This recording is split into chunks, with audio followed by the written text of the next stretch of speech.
The Berean Pulpit welcomes you to my study from Hillsboro, Missouri. Hello, this is Brother Oates. Philippians chapter 2, verses 3 and 4. Let nothing be done through strife or vainglory, but in lowliness of mind let each esteem other better than themselves. Verse 4. Look not every man on his own things, but every man also on the things of others. Verse 3 describes one's attitudes. Verse 4 describes one's actions, because attitudes are often reflected in a person's actions, and many times actions are a result of someone's attitudes. And so Paul begins with two negative attitudes that should have no place in the life of a Christian. Let nothing be done through strife or vainglory. Strife is always the result of conflicting interests between two warring parties who want their rights or their way or their desires, and at the core is always pride. In Proverbs chapter number 13 and verse number 10, only by pride cometh contention, but with the well-advised is wisdom. Proverbs chapter 28 and verse number 25, he that hath a proud heart stirreth up strife. The Greek word arathia means the seeking of followers for one's own gain, regardless of the discord or strife that it causes. Paul says, get that out of your life. Let nothing be done through strife.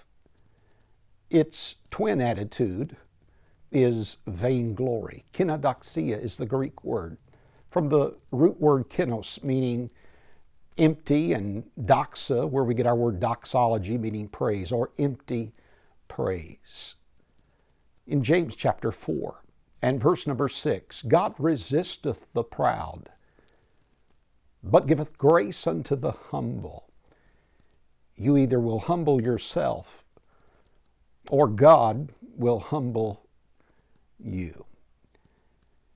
You see, you can't serve nor love others as you should if you have vainglory. The love chapter of the Bible is 1 Corinthians chapter 13. In verse 4, it says this about love. Charity vaunteth not itself, is not puffed up. And so Paul begins the real attitude that we ought to have. In verse number 3, he says, but in lowliness of mind, and there it is, humility. He goes on to describe what humility is in the latter part of verse 3, and again, how it's acted out in verse number 4.